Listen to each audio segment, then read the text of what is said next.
Welcome to Spotlight Sessions, where we shine a What's light your on story? incredible. What does accessibility mean to you? What's your mission?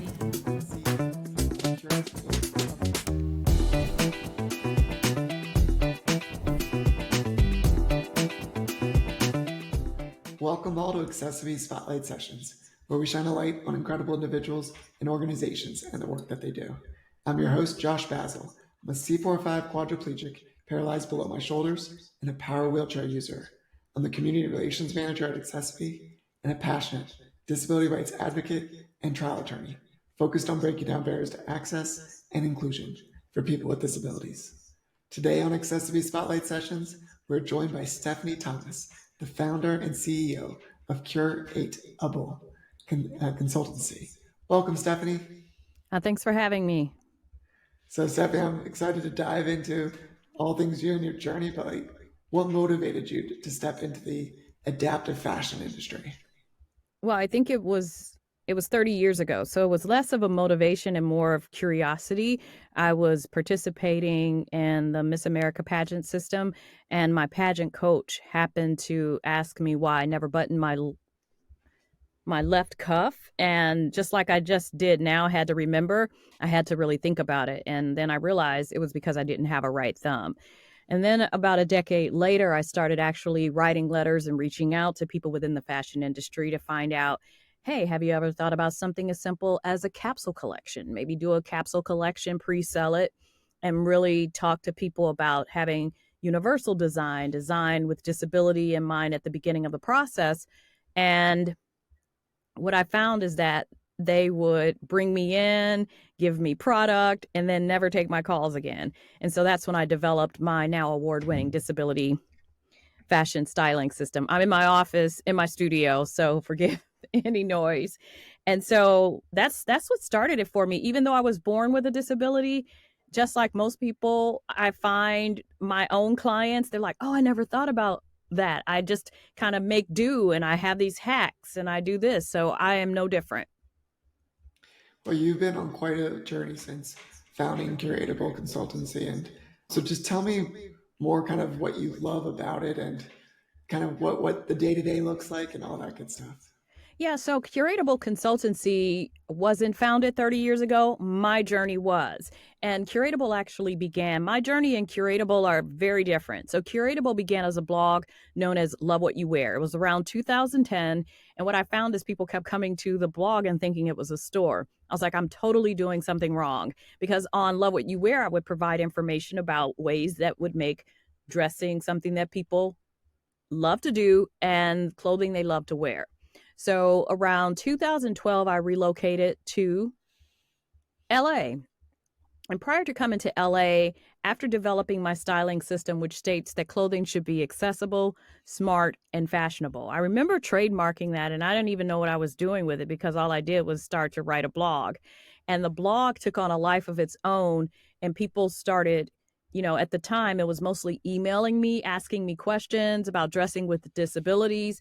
And then when I moved in around 2015, after connecting with the incomparable, now retired Gail Williamson, I did my first lookbook photo shoot, which put the work that I do on display. And now Cur8able has become a consultancy. We're actually in the process of turning our LLC into a public benefit corporation. And what we do is we focus on two specific problems that we solve, and we live there.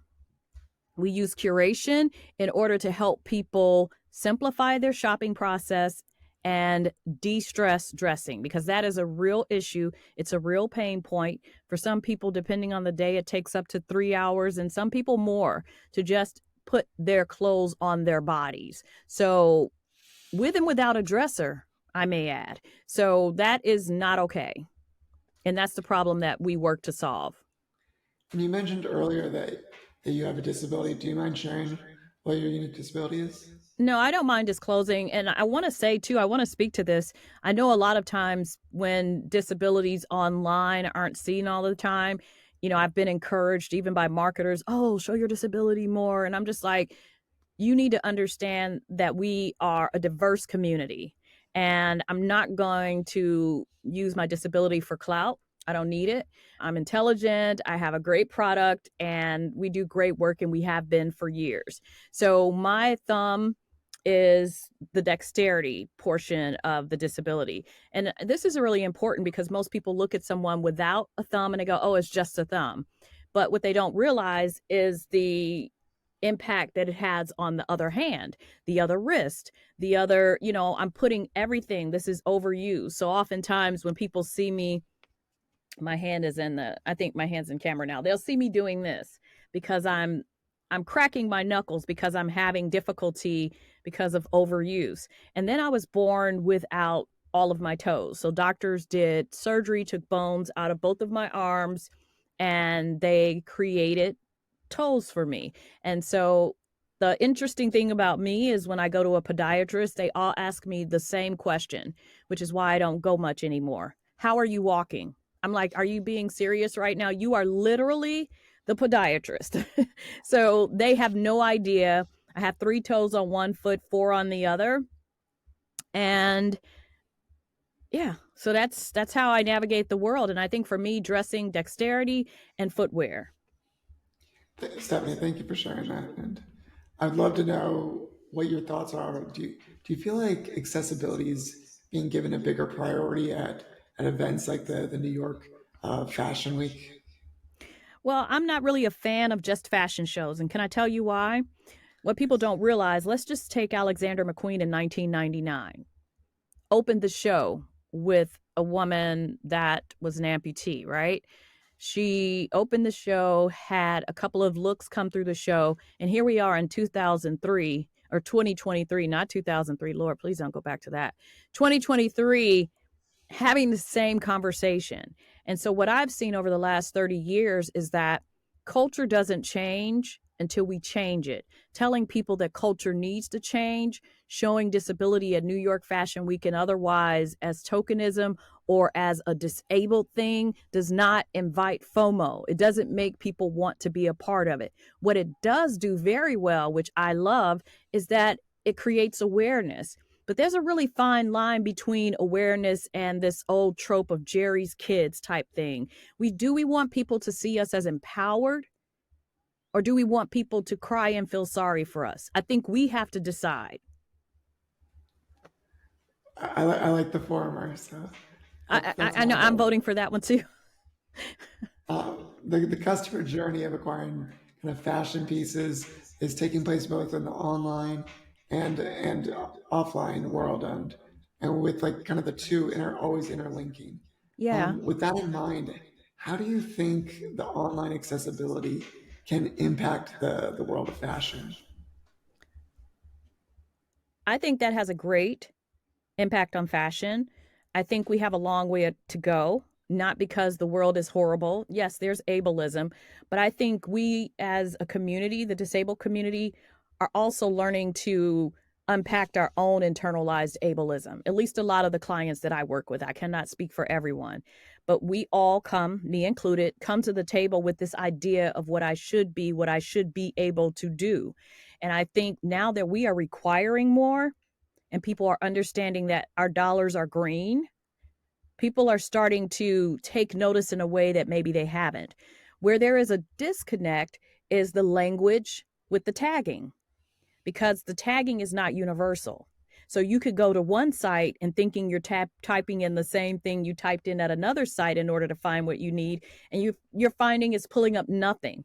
So that has to do with who is behind the scenes doing the machine learning. I think the more people with disabilities we get in that space, the more we start to kind of take just the basic language of garment construction and silhouettes and begin to like apply that with disability. I think having a universal language will help. I love that. Universal language speaks a little bit to everybody, but also it makes the experience that much easier to Yeah, navigate. definitely. And you know what?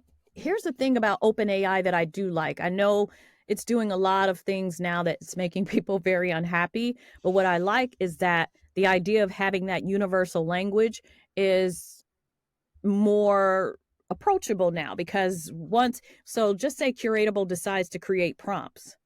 Those are prompts that we can then give to everyone. We can sell those. We can sell those prompts to companies. And then now they know we begin to create this norm. Like the idea of fashion being called adaptive fashion was really adopted in 2015 when Tommy Hilfiger Adaptive worked with Maura Horton and Mindy Shire. And then that became the thing, right? Everyone started to call it adaptive fashion. Prior to that, it was accessible fashion, functional fashion. It had all of these names.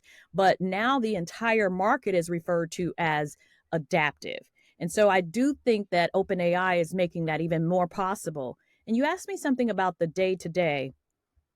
One of the things that I notice in my work on a day to day basis is that I was asked at a Vogue business panel, what is my favorite adaptive piece to dress my clients in?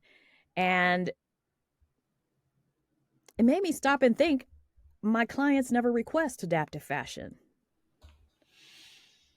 So now I'm going to ask you a question, Josh. What adaptive fashion do you wear? What's your favorite brand? Well, I'm actually wearing Tommy Hilfiger Adaptive. Okay, there we go. The pants though, right?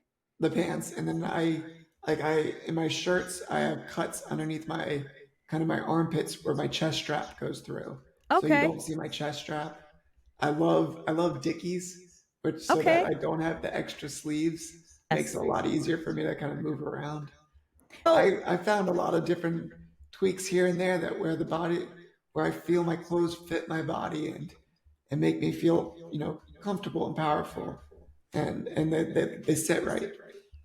And I apologize. I just noticed I'm going kind of in and out of camera. I'm probably making this very difficult for it to be unified. I was trying to keep the microphone out of the camera view for you. I hope the content's good, even if my video presence today is off-putting. I'm loving our conversations right now. And you've talked about change, but what else do you wish would change in the fast fashion industry? Yeah, I wish that we would have more conversations about sustainability and price per wear in the disability community. Because even though I think a lot of times people are filling their closets with fast fashion now, if you're throwing Dickies in there, I love that, by the way. People don't even use those as much anymore, but stores like Cause and different stores like that still sell them and make it very accessible. But people aren't building what we call Cur8able closets full of things that they love that honor their body type, just like you were just talking about. I'd love to see more of that. We just held a community event with Nordstrom. Nordstrom is one of my go-to places as a person with a disability shopping personally, and it's one of my go-to places for shopping with my clients because I can get alterations there. I work with them with the split shoe program because one of my feet are larger than the other. And there are so many ways in which I wish retailers would just think more universally, right? So our event that we had in collaboration with Nordstrom on the 6th of September gave Cur8able an opportunity to have a community fashion event, not a disability event, a fashion event, a private invitation fashion event. I'd love to see more of that, not just because that's something that we're doing. That wasn't a money-making project for us. That was literally a community event where I curated pieces according to my styling system, talked about styling tips, and even suggested for places that I love, like Nordstrom, what are we doing about dressing for people with dwarfism? Little people should not have to go to a children's department. If you can make mommy and me wear, we should be able to have adults who happen to be of short stature or live with dwarfism be able to shop with dignity and independence just like everyone else. So true, so true. And what advice would you give to someone that wants to venture into the adaptive fashion industry? I would say go more universal than adaptive, because adaptive, I think Carly, I'm trying to remember her name, but I don't, Carly. Carly is a friend of mine that's now venturing into kind of universal design and doing some things. And she said the reason why she doesn't like adaptive, and I love this quote, she said, because to adapt is an afterthought. And I really feel that way about adaptive fashion. I've championed it for years from the perspective of think about us. We are not niche. We are a huge population, and we have disposable income. It's different from others. Sorry, that's a little cavapoo that you hear. Ziggy, thank you. All good. We love all friends. Huh? All friends are welcome. Yes, Even the all furry friends are ones. welcome. I guess he wanted to share his perspective. So I'm glad that he agreed with that statement. But yeah, I think that that is something that is a real issue. And we've got the holiday season fast approaching. And I kind of would love to know what message you would love to send to kind of the fashion brands of the world that are going to be defining the holiday collections and the campaigns. Well, I think most of those campaigns are probably done by now. But what I would say looking forward is what they can do inside their retail stores now that their campaigns are done. What I would say to them is to educate your workers. Perfect example. We love what Target is doing. We love to go into Target and see these great ads with, like right now for Halloween, they have costumes for children that use wheelchairs. They have, you know, adaptive fashion and denim and other pieces for adults and children. But I was in the store shopping. I remember seeing Jillian McCardo's, she was one of the models feature. I was so excited. I was like, okay, I've got to take a picture of it in the store. And guess what? Not only did they not have it in the store for sale, the people that worked at the store said, oh, we don't sell special clothing for those people. She said, it's just a picture.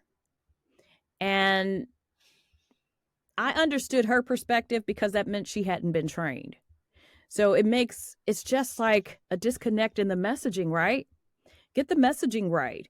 You don't do all of this work in the disability community, but then you don't educate the people that work at the store. It's kind of nonsensical. No one would do that for any other demographic.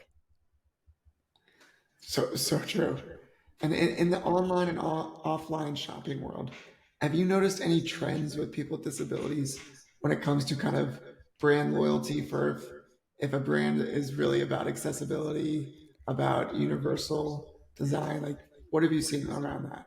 Yeah, I think that when people feel like they see themselves, they will shop there. What I am still very disappointed in is that most of the brands that do beautiful work, like Slick Chicks, right? They do great work, but it's not something that people can wear outwardly only for weddings, for graduations. I want to see more event wear. So a lot of the brands that people are loyal to or feel really excited about are brands that sell activewear. And so there is no total loyalty, if I can speak, to activewear because they can get that anywhere. I think that some of the brands that people are excited to learn about are when brands that are not normally in that space now venture into the space. Like people were excited about Target, are excited about Victoria's Secret.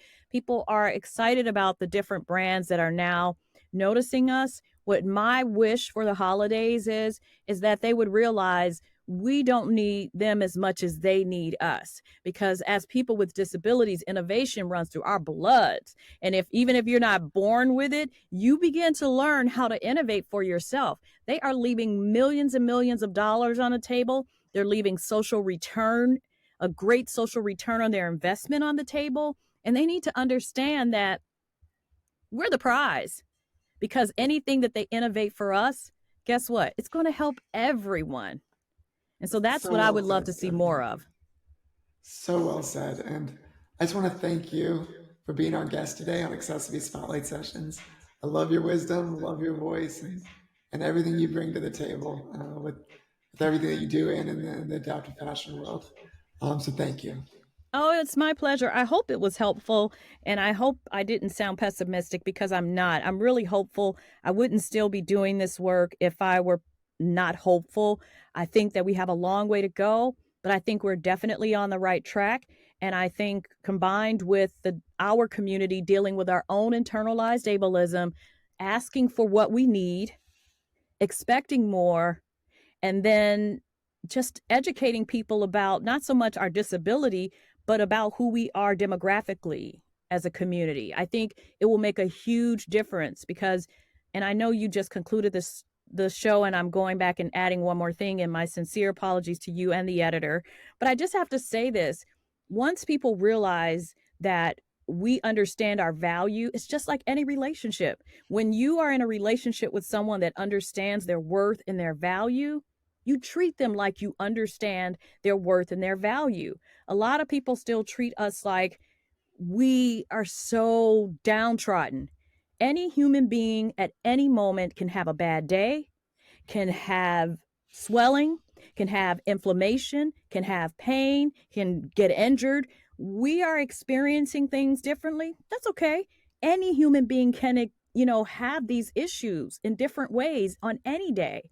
We are the prize. We are valuable. We have money to spend, and we like to shop with our friends and family. Perfectly said. And Stephanie, again, thank you so much. And for all of our guests, thank you so much for staying to the end of accessiBe's Spotlight Sessions. Make sure to hit that subscribe button and follow us at accessiBe_community. And as always, thank you so much for being on this journey with us. And again, Stephanie, you're awesome. Thank you for being here today. Thank you for having me, Josh. Bye, everyone.